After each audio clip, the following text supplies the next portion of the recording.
Welcome back to Private Paint Party. We've got a really fun, adorable, and easy, in my opinion, elephant painting that we're going to be doing today. Isn't he the cutest?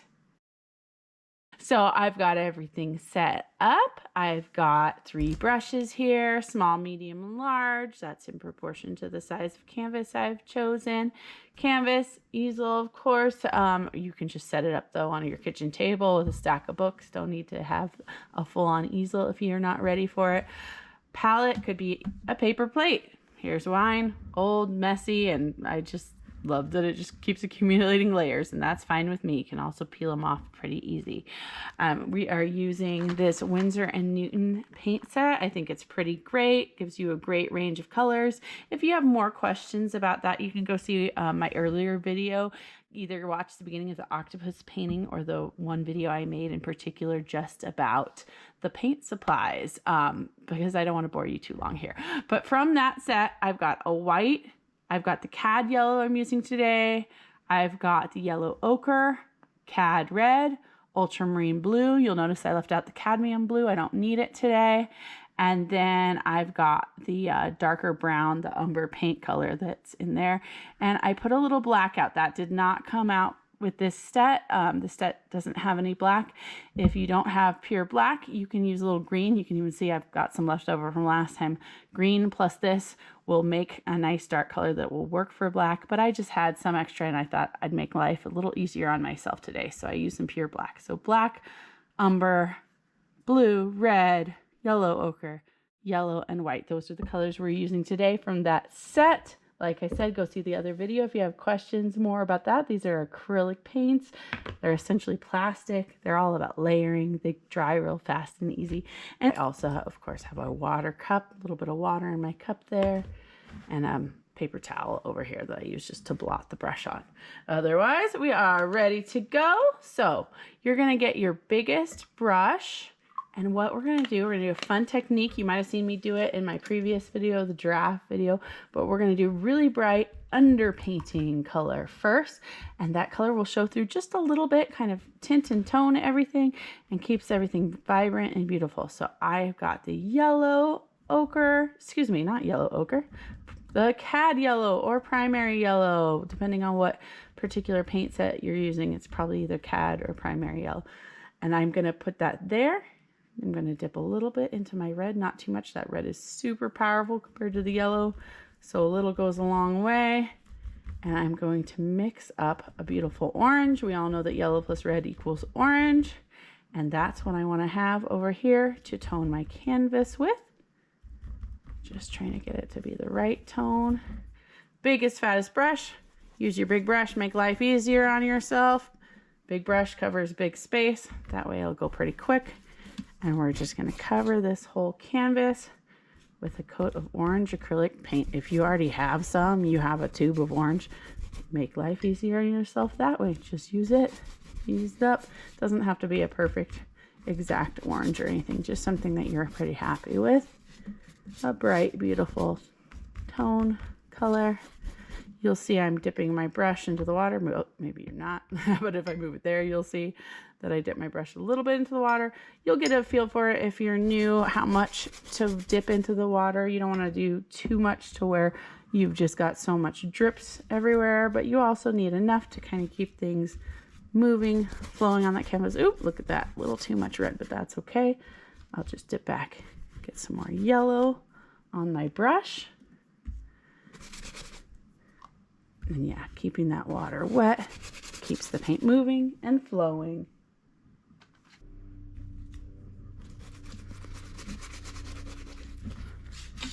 Sometimes I hold on to my canvas at this point because I can be a little aggressive as I'm filling in my paint color, and I don't want to knock the canvas off, have it go flying. So I'll hold on to it a little bit.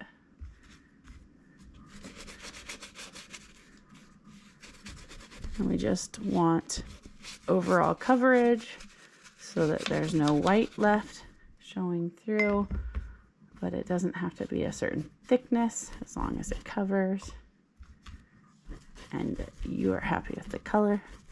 And again, it's just a base coat. It's going to show through a little bit, but not all the way. so it doesn't have to be perfect. And personally, I kind of like all these brush strokes. I always think they add a little more character and texture and interest to the painting. All right, well, you're done with step 1. It's awesome, right? You can always just put your big brush there in the cup. I let it sit. You don't want to let it sit for hours and hours, but 1 or 2 while you're painting is no problemo. And then you can always just wash the brushes out with soap and water when you're done. So I let it sit there in my mug while I'm switching to another brush. So I'm going to now use my smallest brush and I'm going to dip into this color, this raw umber that we have in this palette. If you have maybe more of a burnt umber or any other kind of brown, that should be just fine for this painting. Just a darker brown. Getting it on my smallest brush. And I think the shapes that we're drawing today are going to be really sort of fun and easy. And I like it. I like it when it's not too complicated. All right. So you have to kind of decide how big you want your elephant head to be. You've heard me say it in other videos. It's always better to make it a little smaller. Err on small because you can always make it bigger, easier. So if you're not sure, make it a little smaller. You can add to it later. It's a little harder to go the other way. But I think I'm going to put a circle right here in the middle of my painting. You can see it does not have to be a perfect circle. It's sort of just a starting point, a placeholder. You could do middle like I did or slightly off to the side. Up to you. You just want to make sure you do have space on this side and this side because we have 2 other really important things we're going to draw in over there. There we go. I'm happy with that. Now check it out. These African elephants have these big, fun, fluffy ears, almost like Dumbo ears, right? They're not really fluffy, but they sure are cute. And I think the easiest way to draw them is to make a big, giant heart. And I'm going to make sure my heart touches or ever so slightly overlaps my circle that I just made. Can you draw a heart? If you can draw a heart, you can draw this step. See? Like so.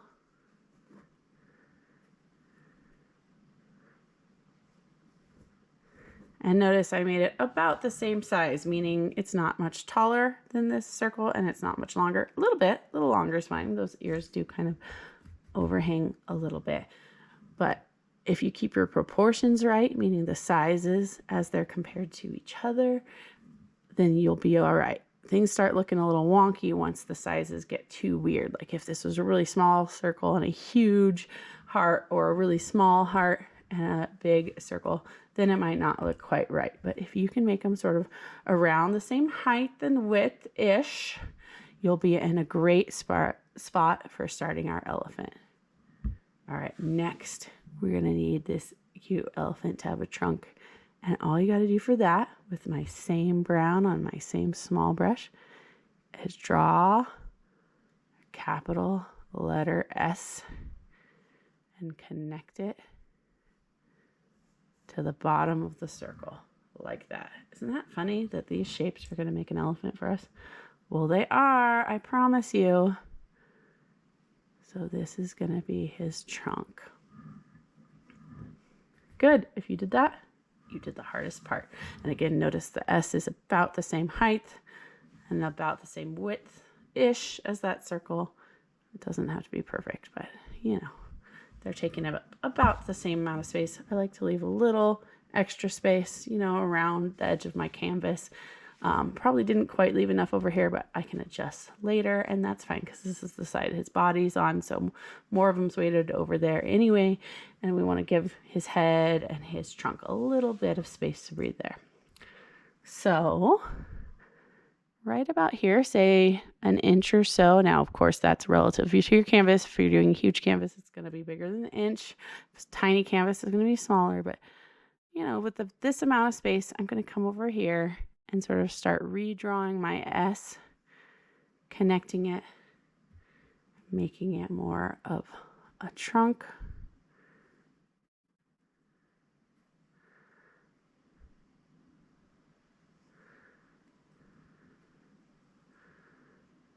kind of just thickening up this S shape I made, because in reality, it is the elephant's trunk. Maybe I'll have him hold on to something. I don't know. That'll be cute, right?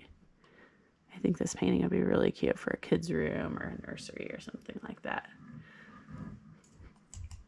Right, and just one more line for now.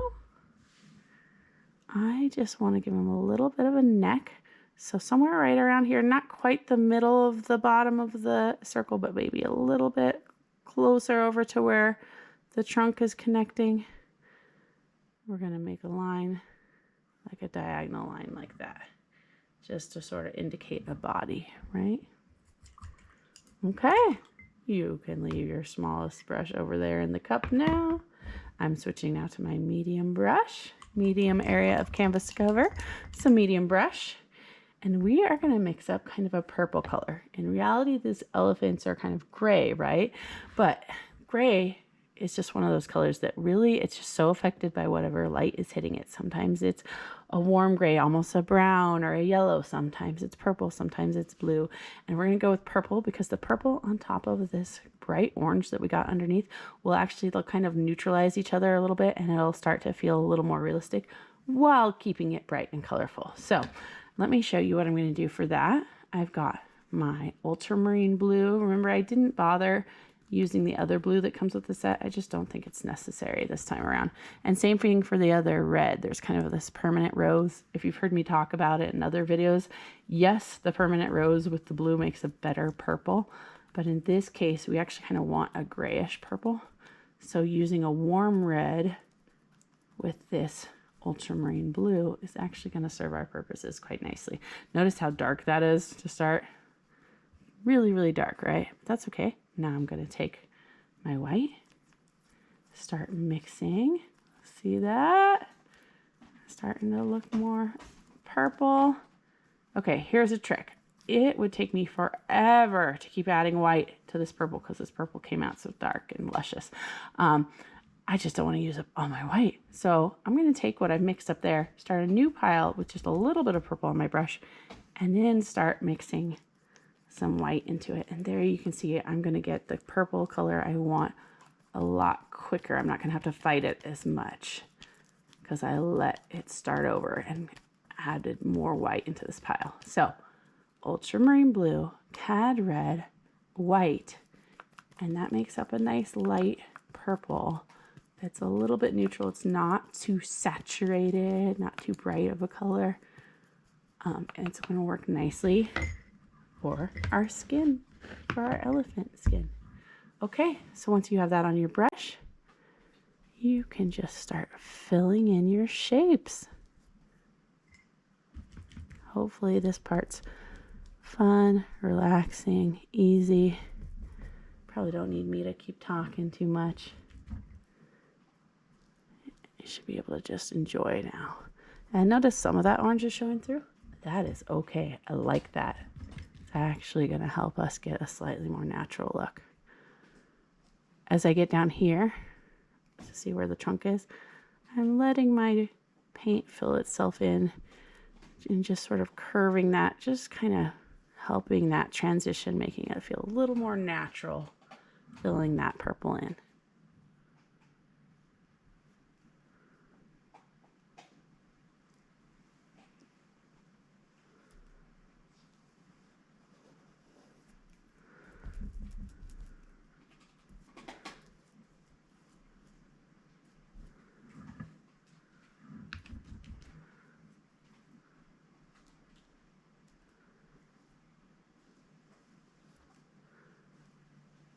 The trunk does get a little fatter, a little thicker as it connects to the body, the head, the nose there. So you'll notice I kind of thickened that up as I'm going here and let it be a little skinnier still up there. All right. And then I'm going to just sort of fill this part in.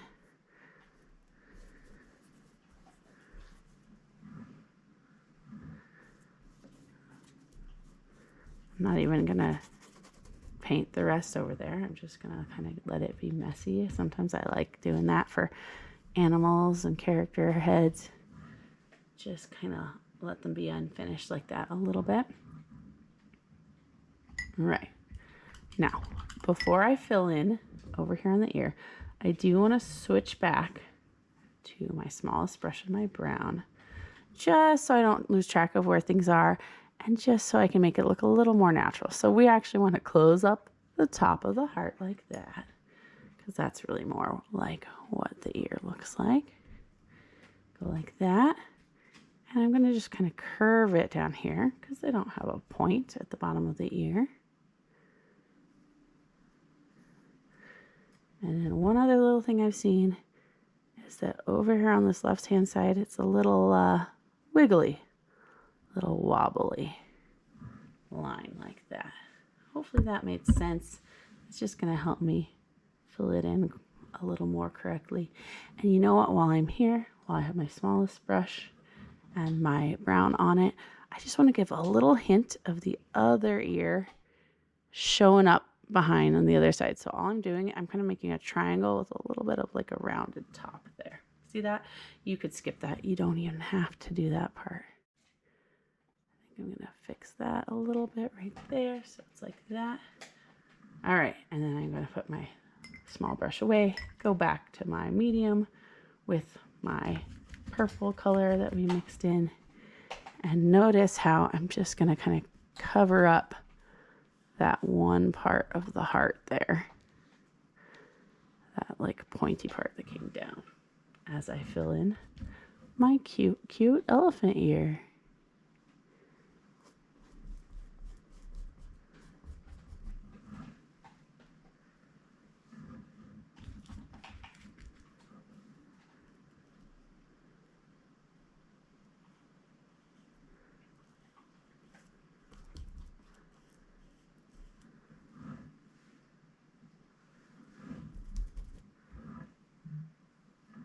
What do you think?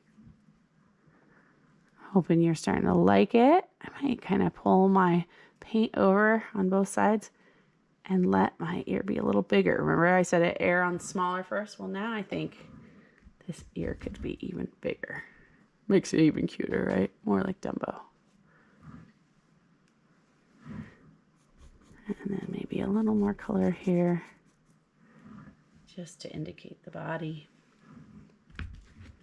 And I'm going to fill in that purple paint into this shape that I made to indicate the other ear. And you know what? Since I have this ear right here almost to the very edge of the canvas, that bugs me. If you take an art class, they'll tell you about tangents, which is when two things line up a little too perfectly. It just doesn't look right, doesn't look natural in real life. So I'd rather either pull it in, make it smaller, or make it so big it actually just overlaps and go off the page. And I think that's what I want to do in this case. If you don't have this problem, you're better than me, you've got a little space, leave it alone. You don't have to do this. But it's all part of art, is looking and adjusting. And it's bugging me that it's over here almost but not quite touching the edge. So I'm actually going to go ahead and just let it come to the edge and the shape overlap, go off the canvas just a little bit. All right, hopefully you can still sort of see a line here to remember where the ear is. If you can't, switch back to your smallest brush with the brown and just kind of give yourself a line again so you know where things are. All right, now we're just going to let that color dry. Notice it has all these interesting variations in it. It's kind of purpley in some places, gray in others, orange where it lets the background show through. I think that's great. It's going to give us this fun, vibrant, maybe slightly even abstracted elephant painting, and it's just going to be so cute. All right, but we need to let it dry before we layer anything else on it. And now we're going to do our background. I like just a classic blue sky for this, but if you want to go pink or something for maybe a little girl's room, or just rainbows or hearts fun, you can do whatever you want here. I'm going to clean out my medium brush, the one we were just using. I'm going to get that purplish gray color off it, swirling it around the water, dabbing it over here on my paper towel, or you can use an old rag, old t-shirt, whatever you got. Getting that kind of clean. And then what I want to do for the sky So I'm going to take my blue. I know this looks like it's going to mess me up, but that red's dry from a previous painting. Putting that here, getting some white. You might need to get more white on your palette at this point if you've used most of it.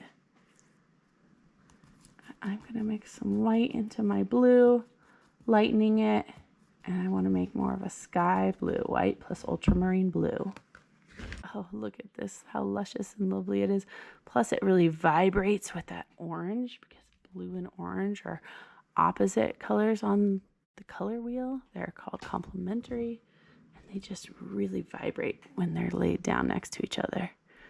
So I'm just going to fill in the background. Notice this gives me an opportunity to kind of fix and smooth out some parts of the elephant as I go. Get rid of some of the funky outline lines that are still there. That orange in the background should be dry enough that this will go on nice and smoothly. It might have still been a little wet when we were doing the elephant, but that was fine, like I said, because the orange mixing in with that made it more of a natural color. Now we don't want too much orange showing through. I've got just a little bit there, but hopefully the rest is dry enough that mostly I can cover it with the blue, and then the little bits that I leave showing through, like I said, they're just gonna look really cool. Painting color and light vibrations.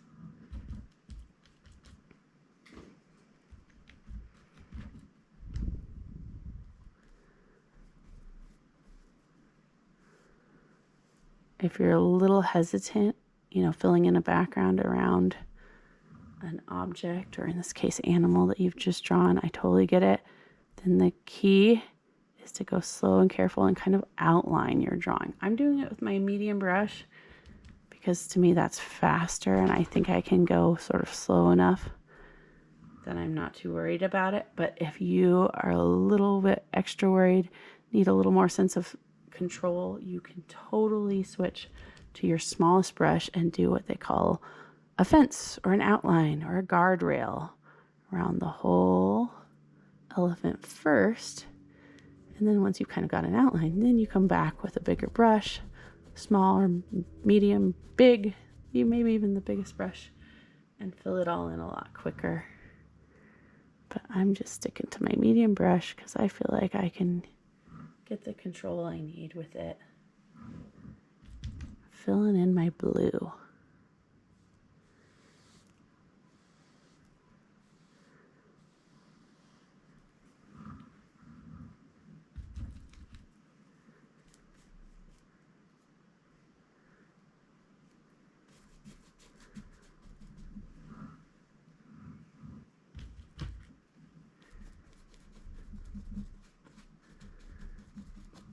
Might need to keep dipping your brush into the water too.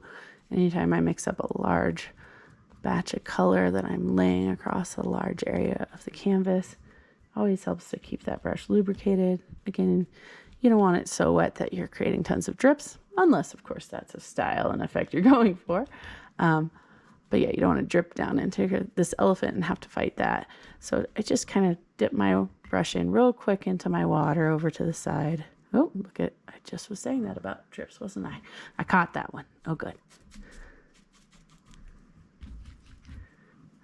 Keeping that paint wet enough, depending on where you live and what the temperature and the humidity is like, you might have to keep your paint pretty wet. Sometimes people will have even like a, hairspray bottle type of thing full of water that they just spray on their paint over here on the palette to keep it from drying out. All right. I think I'm pretty happy with that. Hope you are too. Okay, so I'm gonna now switch to my smallest brush again. It had the brown on it before. This time I'm rinsing my brush out, and I'm gonna grab that ultramarine blue, the dark blue. I'm grabbing the part on my palette before I mixed up any white into it. So the dark blue over here. And we're gonna now use it to draw in some detail and some lines and to kind of bring this elephant to life. First thing I want to do is somewhere right around here where my S shape met my circle shape for the head, I want to just draw a little line, little sort of curvy diagonal like that. That, look at that, already looks like a smile. That's going to be his mouth. The way the nose, the trunk meets the head is about like that. And that makes him look really cute. And now I'm going to just take my brush and I'm going to just kind of outline some places where I think it needs it. It doesn't have to be the whole thing, but especially maybe on the underside where there'd be a little shadow, a little darker outline will help us kind of pop out that shape and give the elephant some dimension. Now right here, I want you to watch carefully. This is a tiny little detail. You could probably skip it and be fine. But right here, I'm actually going to go like this. Give him just a little sense of like a lip. And I'll come back in and I'll fill in that purple color there in a little bit. But just to sort of remind myself that that's where it goes. And then I'm going to take this same dark blue. I know it looks a little funny, right? So you're like, why is she using the crazy, crazy dark blue? But I promise it'll all come together at the end. And I'm just sort of pulling out the shapes, outlining the shapes that I like, that I want to make sure they separate from each other. I want the ear to pop out from the head. Now I want this part of the head, the top of the head, to definitely be distinct and different from that ear that's in the background. So a little blue line there, and then I might come back and use that ultramarine blue on my small brush. Kind of go like that to outline that.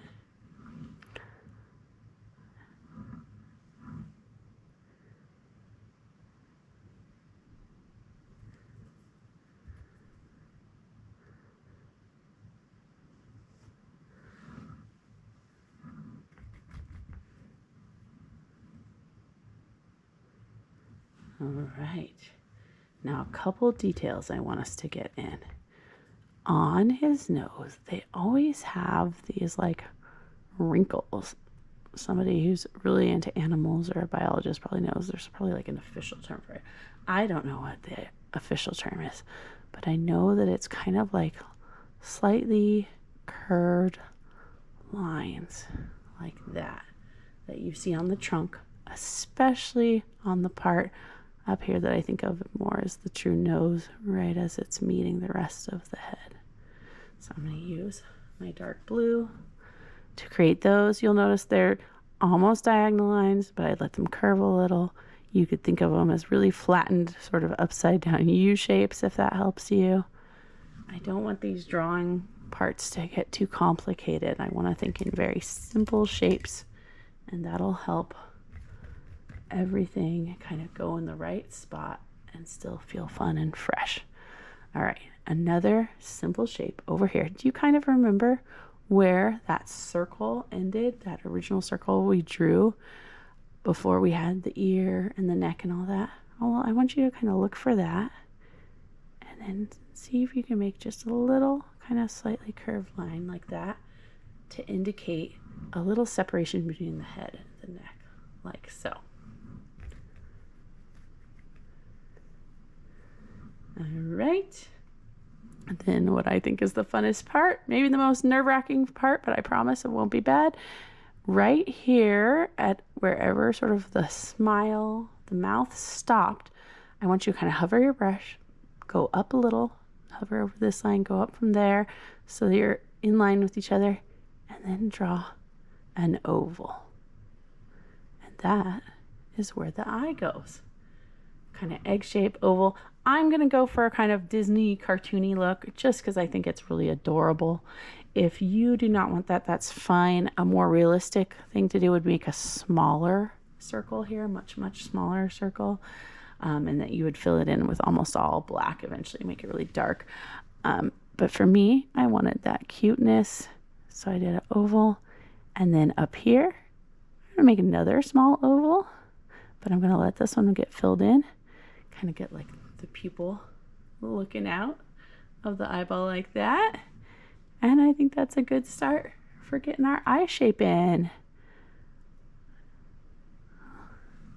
What do you guys think? Maybe just a little line here to kind of indicate like a little eyelid or eyebrow or something like that. And we'll come back in, we'll get some white in here. We're gonna fix this. Again, don't worry, acrylic painting is all about layers, so it's gonna look a little funny. I had one teacher say that in the middle, paintings always have an awkward adolescence, so we might be at that sort of awkward adolescence spot, but that's okay. We are letting it come together here very soon. All right, so smallest brush, gonna rinse that out, gonna leave it over here. I'm gonna switch back to my medium brush, and just so that I don't forget to do it at the end and before my paint on my palette dries, I'm getting that sort of grayish light purple that we used for the whole skin of the elephant. I'm gonna get that. I'm gonna fill in right there. Wow, notice how bright it looks the second time around because a lot of the color, the paint underneath it has dried. So it's even more purple because it's not mixing with any orange. I just want to fill that in. And maybe while I'm here, oops, got a little blue in there, that's okay. I can wipe it away with the rest. I'll just take that opportunity in a couple spots to kind of do a second layer of that light purple that's just the ultramarine blue, cad red, and white again. I still had some over there on my palette. And I'm just taking the opportunity to get a little bit more in certain places where I think it needs it.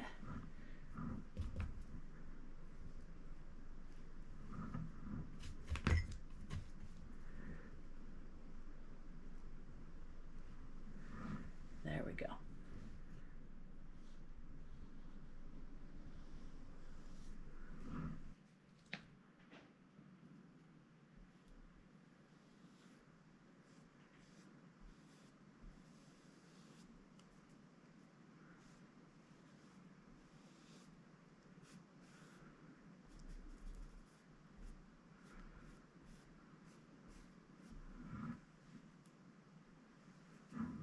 All right, so a second layer in some spots, kind of nice, only if you need it.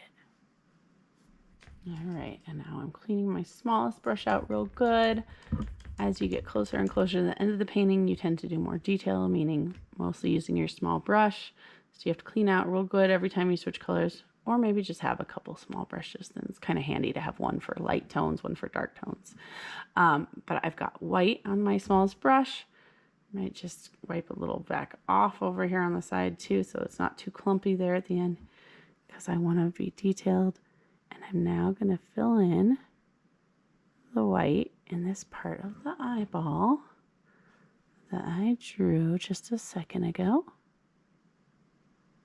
It's picking up a little of that wet blue, that's okay. I'm probably going to do a second layer on it in a little bit. So for now, just kind of getting it like that. And that can help you kind of decide how much you want the white in the eye to show, how big you want it to be versus the pupil. There we go. I'm kind of just letting it give me a chance to nail in that eye a little bit better. All right. Next, I'm going to do a step that might seem like a little bit much. So be ready that if you don't like it, you can just cover it back over. We're going to do some highlights in the skin, and we're going to use this yellow ochre color. Notice I've got my medium brush, and I cleaned it out real good because I'm switching colors. And I just like the top of the head, top of the nose, top of the ears. In some places, I just want it to kind of catch the light, gives it a little extra sense of 3D. And let's see how it looks here. It might look like a little too much, you know, this yellow gold color on top of the purple, but maybe not. I don't know. I think it looks good. Try a few places, and if you don't like it, all you have to do is come back with that original purple color we mixed up for the skin of the elephant and go over top it. Maybe give it 5 minutes to dry so you're not fighting it too hard. Let it dry before you cover it up. But if you don't like it, that's all you got to do. But I like it. I want it to look like he's outside in the sun. And oops, got a drip. Okay, so this gives us an opportunity to talk about that. Sometimes when you have a drip like that, sometimes it's best to wipe it up as quick as you can. Sometimes though, in this case with the eyeball, I know that it's wet and that I'd probably mess it up if I tried to wipe it up. So I'm actually going to just let it dry and I'll go back over and fix things up later once it's dried, and I'm not going to smear it and smudge it everywhere. So anyway, this yellow ochre is really working because we have that orange underneath that kind of tinted and toned everything, made our purple on top stay kind of warm. And it also looks like, you know, he's getting hit by a nice warm golden African sun. And I'm just going to kind of go around putting little stripes in my yellow ochre, my gold color, wherever I kind of imagine, you know, the sun being up here, wherever the sort of the tops of things are, where I think they might get hit by a little highlight. Like so. Maybe his little neck, chest might get a little bit of one there too. And maybe even down this side of this ear.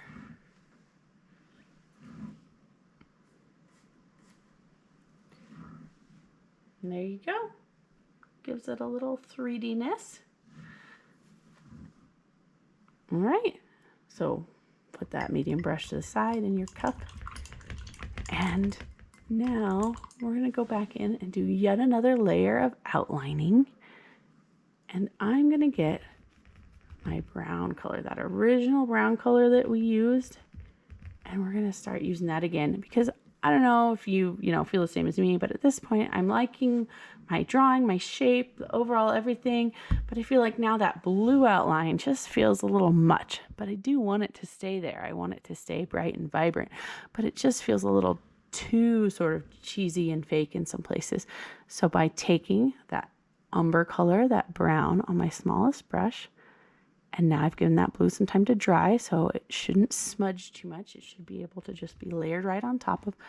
I can now go right on top of those blue lines with some brown. And notice how they just kind of get a little realism back in. It makes it look a little less cartoony and cheesy. And it allows me to have a really nice dark color that I'm using for outline and detail without going just pure black, which is a little fake because you hardly ever see actual black in nature on the outline of things, right? Don't get me wrong though, I'm totally going to use a little black to cheat at the end of the eye, the eyeball. But I am now just in places where I feel like I need it, going back with my smallest brush, redoing some outlines. Again, that gives me an opportunity to fix things that are bugging me, and letting that brown kind of sit on top of and live with some of that blue color that we used to outline earlier. Check that out.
All right, I was trying to be careful to avoid the eye area so that it had a little extra time to dry, especially considering that I dripped on it. But I think it should be dry enough now that I can come back, going over some of my blue outline again with my brown. Just starting to let things tie in a little more. And here I can just kind of wipe off that little area, that final bit of drip, which means I gotta switch back to my medium brush. I gotta clean it. Gotta find that purple. Hopefully it hasn't all dried. If you need to mix it again, you can though. Gotta get that. And see, nothing is ever ruined with acrylics. It's all just a matter of layers and layers and layers. And I can go back, adding a little more purple, kind of fixing that spot where I had that drip.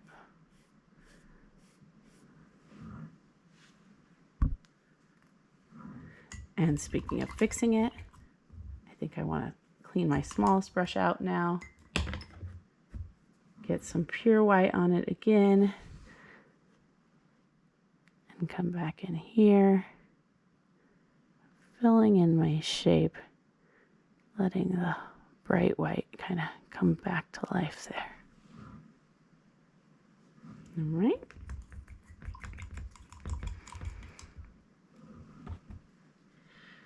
Now, this is where I would start using just a little bit of black. Not a lot, just on the eyeball to really bring it to life, because the eyes are sort of the soul of the whole painting in this particular one. Brings it to life. If you have pure black, just squirt some out. That's what I'm going to do today. But if you don't, if you're just using that one set that I've recommended that I always use, just take some phthalo green, mix it into some brown on the side, and that'll darken the brown enough that it'll essentially be black and it'll work for you. Check it out. Now I've got this black on my brush. I can really darken that middle part, that pupil, and also sort of maybe make a little bit more of the outline darker too.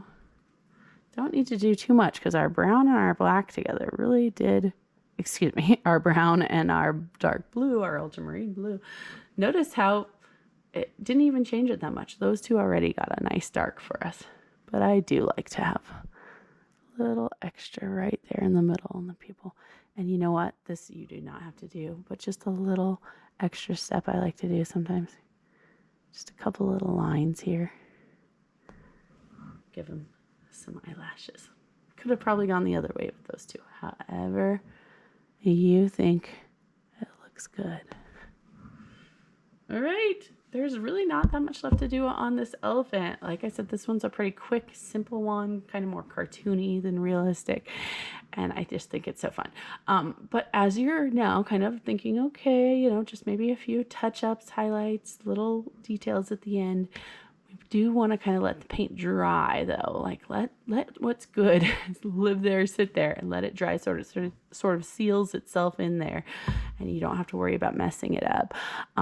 And so while I'm letting that dry, I can kind of just look at my painting and think of like, what do I want to add? Do I want to add anything? Birds flying in the sky, stars above, anything like that. I think we have a perfect opportunity right here with the nose for him to be holding something really cute. And so since I'm thinking of this kind of for like maybe a kid's room or something, what could we put in there? Balloon. We don't really have room for a balloon unless we let some of it maybe come off the canvas. But how about a lollipop? That would be cute, right? I am going to take my smallest brush that I cleaned real good, get the red that we haven't used plain yet. We only used it to mix with the yellow for that orange undercoat. Use some red. I'm going to do another heart shape right here. Let's give him a heart lollipop that he could be holding on to while the rest of it dries. Filling in my heart shape.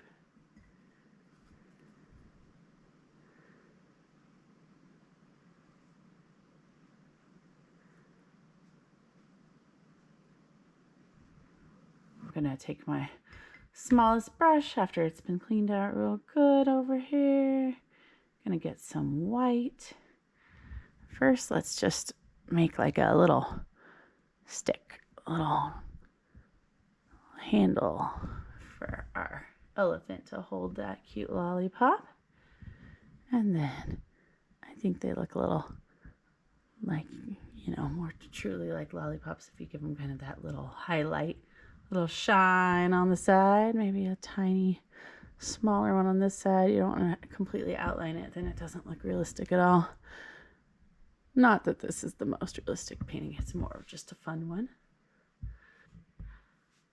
Okay, I feel like that little side of the lollipop stick looks a little funny. I feel like it's just kind of a little too blank being just plain white. So I'm going to come back here with a little bit of that ultramarine blue on my smallest brush. Give it just a little tiny bit of kind of like a shadow. Pop it out right there. I'm actually going to do the same thing right on top of some of my red here.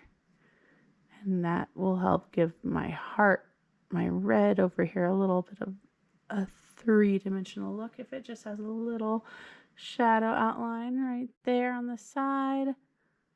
I went for side right. If you go for side left, just make sure you're consistent and go side left on both the heart and the stick.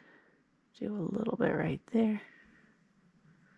I think that's good enough. And I am looking at this elephant thinking he is pretty stinking cute and pretty much done, really, unless you just want to add detail and background. And those of you more into realistic painting, you could, of course, sort of take these basic shapes and colors and steps and then look up a picture of a real elephant and go with it and then add more detail and just kind of use this as a starting block. Those of you wanting something quicker, you can be done. I'm looking at it and I really think there's just sort of one thing that bugs me, and that's that it's a little flat in some spaces and a little, maybe just a touch more cartoony than I wanted. So I want to come back with my mid-tone color, this original purple color, purplish gray that we used, and I'm just going to do some sort of fixing up. Mine is actually all dried by now, so I'm going to mix it up again.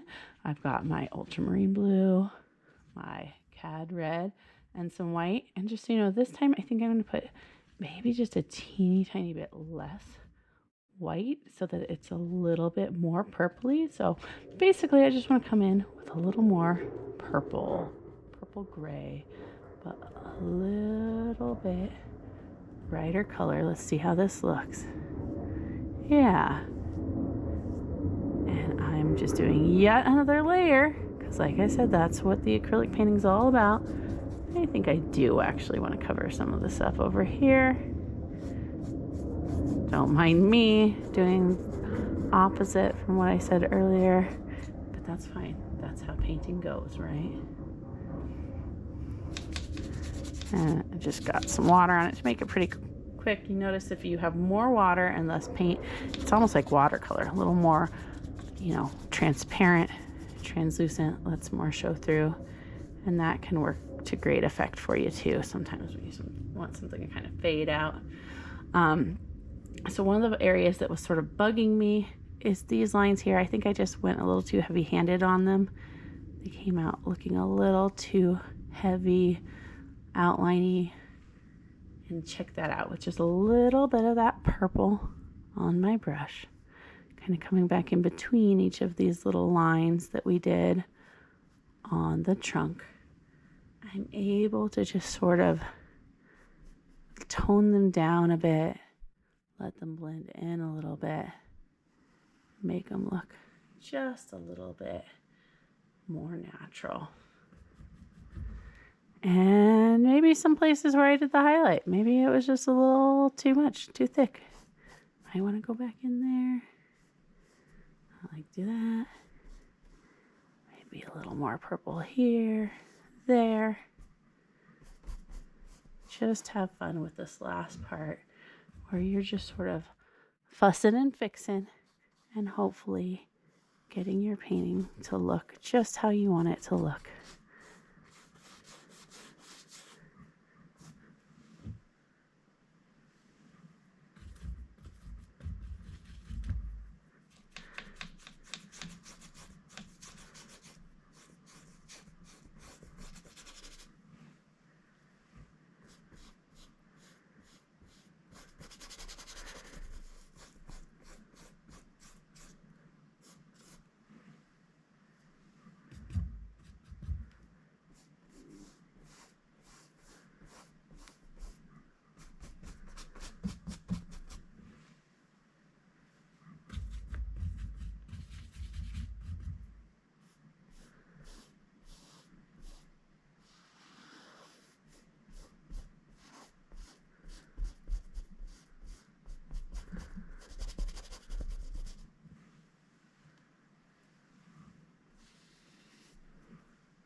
right. What do you think, everybody?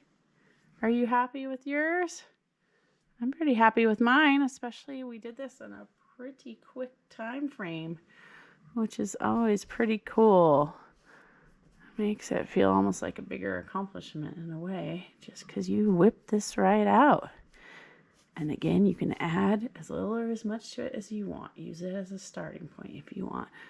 Put your kid's name on it, or start painting an African savanna in the background, whatever you want to do. I'm liking it. You know what? I'm going to even put a little color, just a little of that purple color in the corner, blending into my blue. I did that really light with just a touch of the paint on my brush and a lot of water. But that kind of, sometimes it's kind of nice to just let some of your paint colors fade into the others and kind of tie it all together. All right, well, I am at that point where I could just go on and on having fun with it, but really all the steps are completed. Thank you so much for painting with me today. Thank you for listening to me yap on about paints and art, long-winded. I hope that you enjoyed it, and if you ever just want to put me on mute and just watch and paint along, you can always do that too, obviously. But yes, I hope everybody out there had a wonderful time. Art is therapy sometimes, huh? Doesn't it feel good? Anyway, take care. Have a wonderful weekend. Bye.